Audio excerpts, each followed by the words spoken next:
L'intrus tente de fuir après avoir réalisé qu'elle a été repérée, mais Lloyd se déplace à ses côtés à la vitesse de la lumière et lui adresse un chaleureux salut. L'intrus est choqué par cela et tente de s'échapper de la scène, mais elle est arrêtée par la barrière de Lloyd utilisant son enclos magique du vent. Il dit à l'intrus qu'il a dressé la barrière pour l'empêcher de fuir et qu'ils peuvent faire connaissance sans aucune interférence. Il s'approche d'elle mais l'intrus se débarrasse soudainement de son déguisement et déclenche un sort qu'elle préférerait ne pas utiliser sur des enfants mais elle se rend compte qu'elle n'a pas le choix. Lloyd inhale les particules de son odeur et réalise que bien qu'elle ait un parfum agréable, il pourrait être toxique, alors il tente d'utiliser son sort de purification.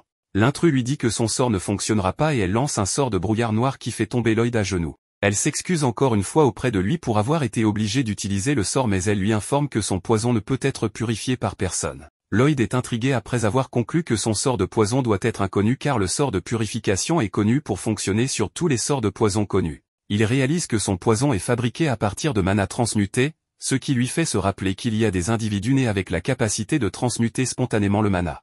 Parmi ces individus, ceux qui font du mal aux gens sont méprisés et appelés les flétris. L'intrus sait que Lloyd a compris quelle est la flétrie empoisonnée dont le corps répand du poison depuis sa naissance. Elle se présente comme Reine, le papillon de poison, et Lloyd est ravi de faire sa connaissance.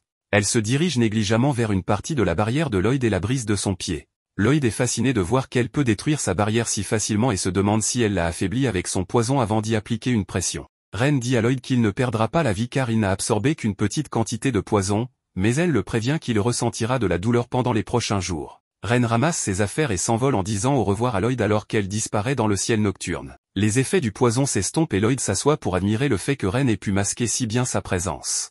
Grimoire lui dit qu'il n'est pas temps de s'extasier sur elle et demande à Lloyd s'il est toujours sous l'effet du poison. Lloyd lui informe qu'il n'est plus sous l'effet du poison car il a utilisé un sort de guérison de classe B pour se guérir de ses effets. Il informe Grimoire que le sort de guérison est plus fort que le poison de Reine, mais Grimoire se demande pourquoi il l'a laissé partir alors qu'il pouvait se déplacer librement. Lloyd espérait qu'elle serait capable de le mener à leur quartier général et Grimoire se demande de quel quartier général il parlait. Lloyd lui informe que Sylpha lui a parlé de la guilde des assassins à la guilde aventurière et il pense que Reine en fait partie. Il se rappelle que Sylpha lui a parlé de la guilde des assassins et se souvient que chacun a une capacité spéciale et il est intrigué par cela. Il comprend que leurs capacités spéciales peuvent avoir des conditions uniques avant de pouvoir être déclenchées. Lloyd commence à suivre les mouvements de Reine et Grimoire est surpris qu'il puisse toujours la détecter même lorsqu'elle retire complètement sa présence. Lloyd informe Grimoire que c'est facile de détecter sa présence car elle laisse une sorte de trou dans l'espace alors il suffit simplement de suivre le trou. Grimoire habille Lloyd et ce dernier décide de poursuivre Reine pour voir où elle se dirige. Sylpha se précipite dans la cour avec son arme sortie et Shiro la suit de près, mais ils sont tous les deux plusieurs minutes en retard car la cour est vide. Reine rend compte à son supérieur et il est déçu qu'elle ait été repérée et qu'elle ait décidé de s'échapper en laissant des témoins au lieu de les neutraliser. Elle explique qu'elle n'a été repérée que par un enfant mais elle signale qu'ils produisent en masse des épées ensorcelées dans le château. Elle comprend qu'ils se préparent à la guerre et essaie de les conseiller sur la prochaine démarche à suivre, mais son supérieur lui dit d'arrêter d'essayer d'être comme Jade, qui était leur ancien leader, car il est parti. Reine croit que Jade reviendra, mais son supérieur insiste sur le fait qu'il ne reviendra pas. L'un des assassins intervient pour leur dire d'arrêter de se quereller car ils ont été surveillés. Lloyd lève son sort de dissimulation puisqu'il a été découvert. Mais Reine est surprise de le voir car Lloyd ne devrait pas pouvoir se déplacer puisque son poison était censé encore agir. Son supérieur est surpris qu'elle pense que Lloyd n'est qu'un simple enfant, mais un autre assassin s'intéresse à Lloyd après avoir compris qu'il est responsable des épées ensorcelées. Les assassins sont conscients que Lloyd possède des capacités surpuissantes malgré ses efforts pour passer pour un enfant ordinaire, et ils lui disent qu'il ne peut pas s'échapper après avoir découvert leur guilde. Lloyd s'approche d'eux de façon décontractée et désactive sa barrière, ce qui surprend Grimoire qui se demande pourquoi il se rend vulnérable volontairement. Lloyd ne voulait pas bloquer les capacités uniques des assassins car il voulait les expérimenter de première main. Il adopte sa posture d'arts martiaux en invoquant Tao et il provoque la guilde des assassins à lui faire face avec tout ce qu'ils ont.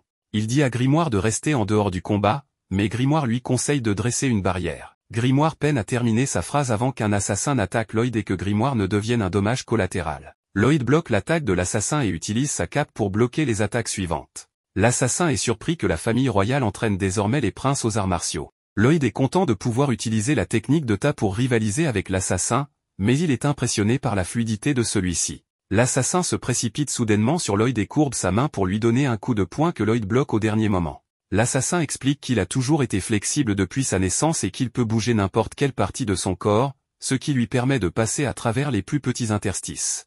Il se présente comme Babylon, le flétri de la distorsion avec le surnom de rat géant. Lloyd réalise qu'il est unique car il n'utilise pas la magie pour obtenir ses capacités de distorsion.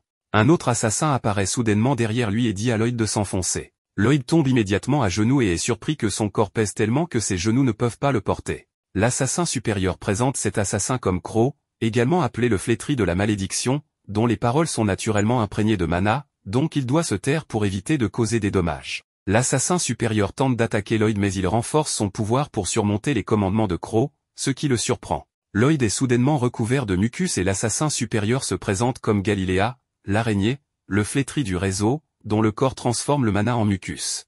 Lloyd se libère des liens et analyse leurs capacités avec un sourire sur le visage. Un autre assassin l'attaque après avoir utilisé sa capacité de renforcement de force pour créer des épées temporaires. Lloyd esquive ses attaques mais elle lui enfonce l'épée dans la jambe et ça fait mal à Lloyd. Elle se présente comme Talia et dit à Lloyd qu'elle est la flétrie de la douleur, qui peut partager ses blessures avec n'importe qui. Lloyd est intéressé à connaître le secret derrière sa technique. Les assassins se rangent en ligne après s'être présentés, mais Talia se demande si Lloyd tremblera de peur et de honte, ce qui la ravit. Lloyd lui dit qu'il n'a pas le temps pour ça et avec un sourire sur son visage, il utilise un sort de guérison pour soigner sa blessure, ce qui guérit aussi Talia. Tout le monde est surpris par cela, mais Lloyd se demande si elle sera blessée s'il choisit de se blesser lui-même. Il renforce la force de sa lame et décide de tracer les capacités de Sylpha, ce qui fait que Galilea ressent les vibrations de l'épée de Sylpha venant de lui parce qu'il et Crow ont déjà combattu Sylpha.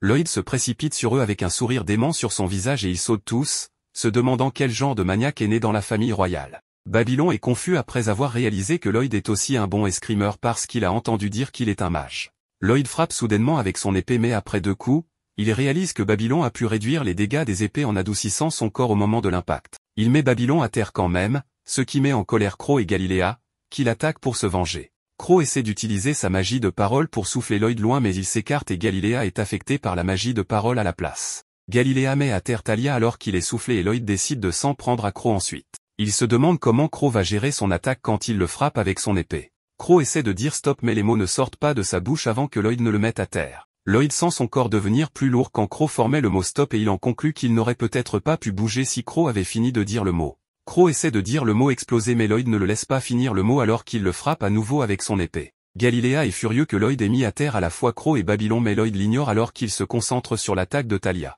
Talia le met en garde qu'il se fera mal s'il lui fait du mal parce que leurs corps sont liés, mais il lui dit qu'il aimerait vivre cette expérience.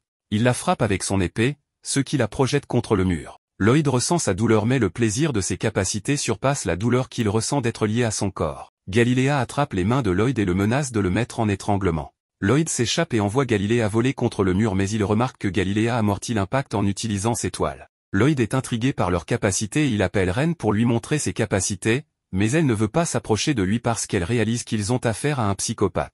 Il décide d'aller vers elle puisqu'elle ne veut pas venir vers lui, mais Galilea lui dit que Ren ne peut pas contrôler ses pouvoirs empoisonnés, alors elle reste en dehors du combat. Lloyd réalise que personne d'entre eux ne peut contrôler leurs capacités et Galilea lui dit qu'il ne vivrait pas comme ça s'il le pouvait. Il essaie d'attaquer Lloyd à nouveau mais Lloyd esquive et l'électrocute avec de la magie. Ren attaque Lloyd pour se venger de lui avoir fait du mal à Galilea mais Lloyd dresse une barrière pour bloquer son attaque et lui dit d'arrêter car son poison fuit partout.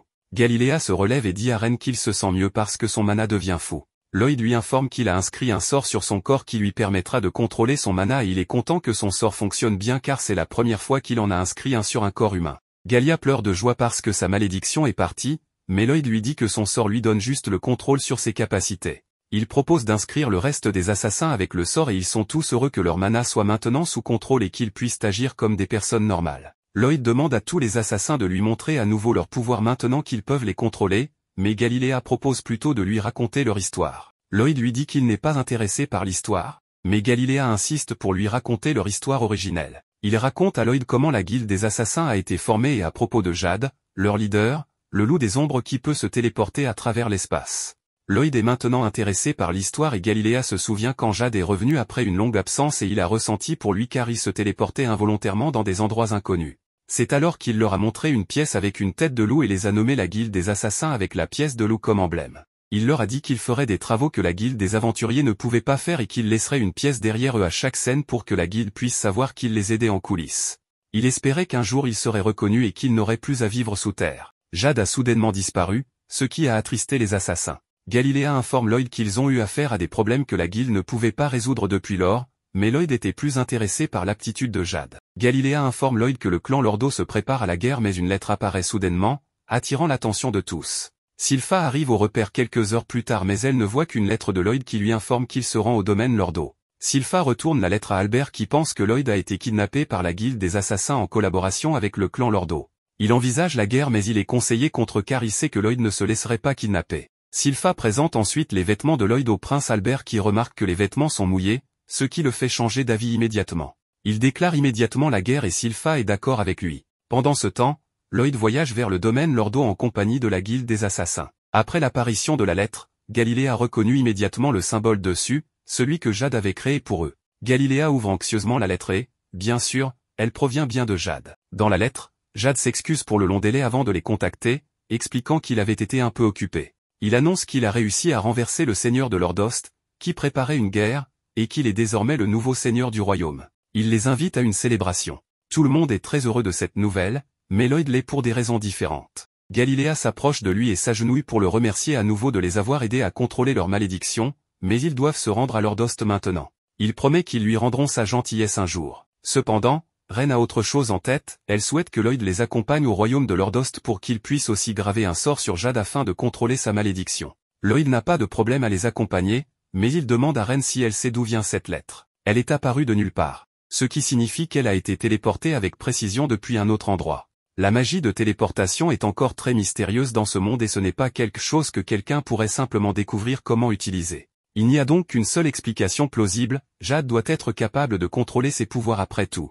Cependant, cela n'aurait pas de sens qu'ils mentent sur un tel sujet. Malgré tout, ils ne peuvent plus garantir que ce qui est dit dans la lettre est vrai et il pourrait s'agir d'un piège s'ils vont à Lordost maintenant. Ren veut toujours croire que Jade ne les trahirait jamais, elle suggère donc naïvement qu'il a peut-être appris à contrôler ses pouvoirs tout seul. Si c'est le cas, alors Lloyd n'aura pas besoin de les accompagner pour la réunion.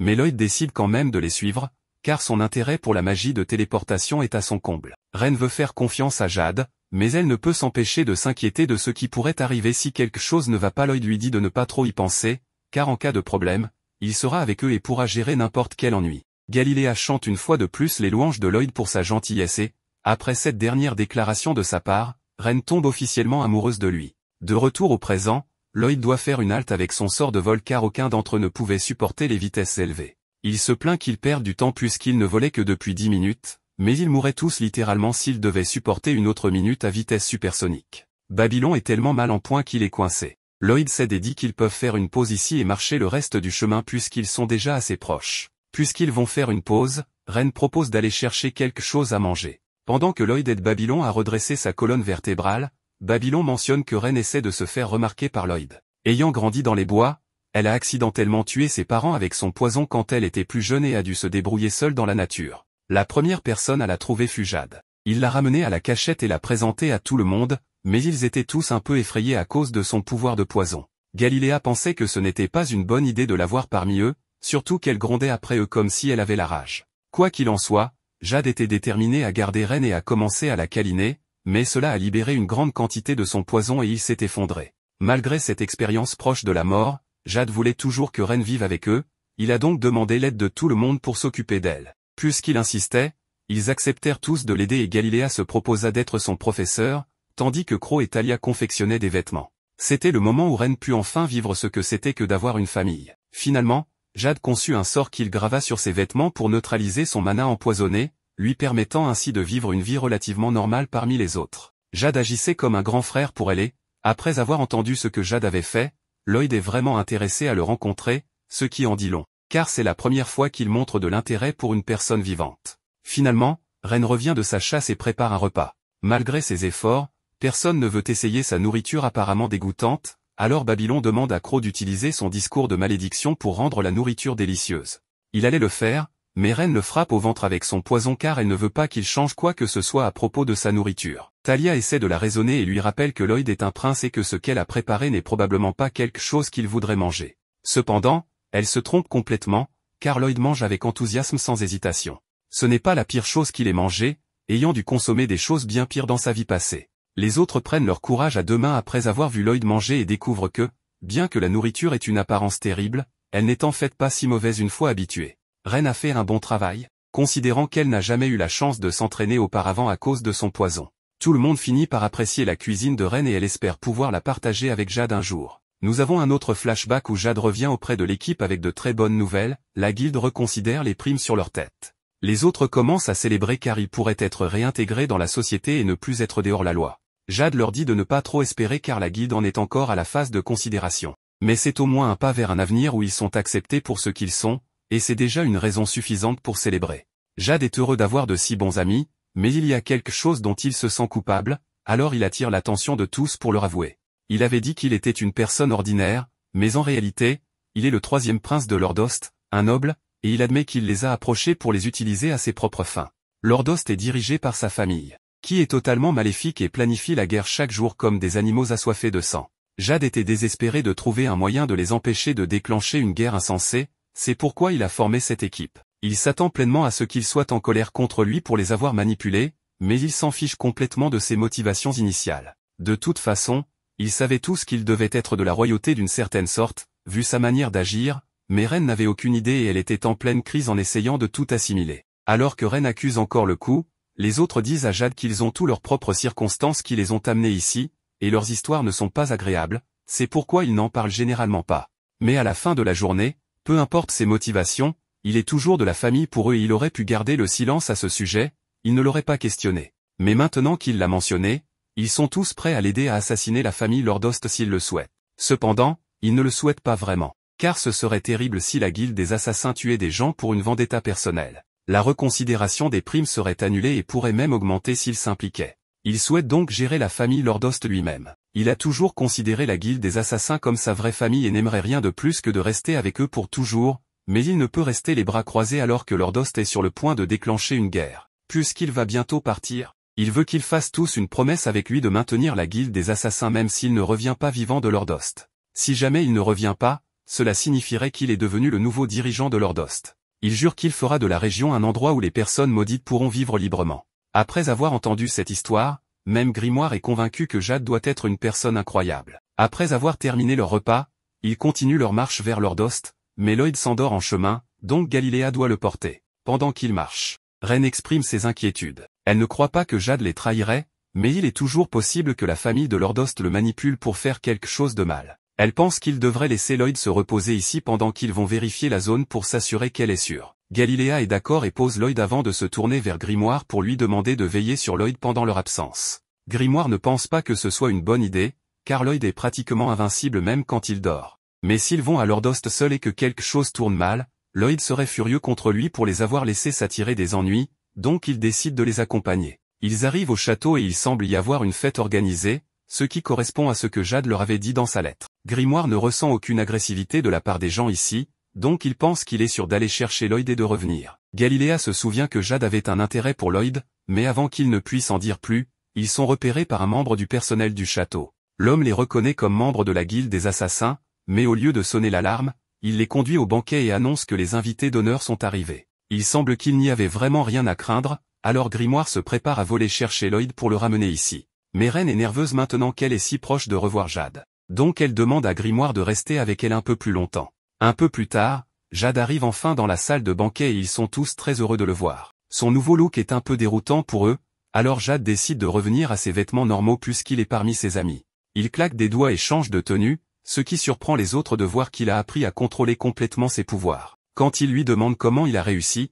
il répond simplement qu'il s'est beaucoup entraîné jusqu'à y arriver. Ren s'approche enfin pour lui parler. Mais elle est tellement émue qu'elle n'arrive pas à trouver les mots pour exprimer ce qu'elle ressent. Malheureusement, Jade est fatiguée de faire semblant, donc il change l'ambiance de la salle et tous les invités deviennent hostiles. Jade utilise le discours maudit pour les clouer tous au sol et annonce à la foule qu'ils peuvent choisir parmi les personnes maudites qu'il a attirées ici. Il ne se soucie même pas de se souvenir de leur nom, mais avant que les choses ne s'aggravent, Grimoire utilise ses pouvoirs pour attaquer Jade et gagner du temps pour que les autres s'échappent. Il semble savoir ce qui se passe avec Jade, mais avant qu'il ne puisse expliquer, Jade se téléporte derrière lui et le frappe violemment. Grimoire atterrit juste à côté de Lloyd par chance et, après son réveil, commence à expliquer que quelque chose de terrible est arrivé aux membres de la guilde des assassins. De retour au château, Ren demande à Jade ce qu'il fait tout en espérant toujours qu'il y a une bonne explication.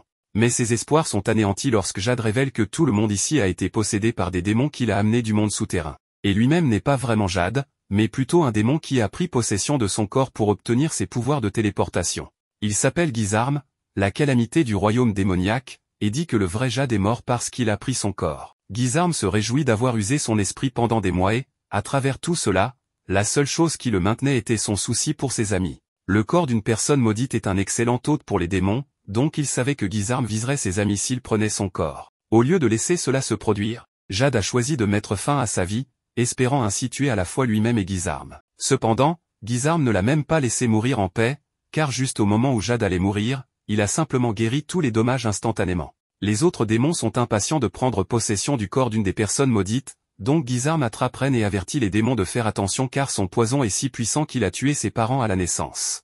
Malgré leur colère, ils ne peuvent rien faire pour arrêter Guisarme alors qu'il inspecte le corps de Ren pour qu'elle soit possédée. Il s'arrête en voyant le sort que Lloyd a gravé sur elle et est outré que quelqu'un ose marquer sa propriété. Il utilise le discours maudit pour forcer Ren à dire qui a fait cela. Par pure volonté et gratitude envers Lloyd, elle résiste d'abord à l'envie de trahir Lloyd, mais Guisarme continue de lui hurler au visage de dire qui lui a donné la marque. Tout à coup, des barrières se forment autour des membres de la guilde des assassins et un laser mortel frappe le sol, vaporisant tout autour. Celui qui a lancé le laser est Lloyd, et il a l'air vraiment furieux.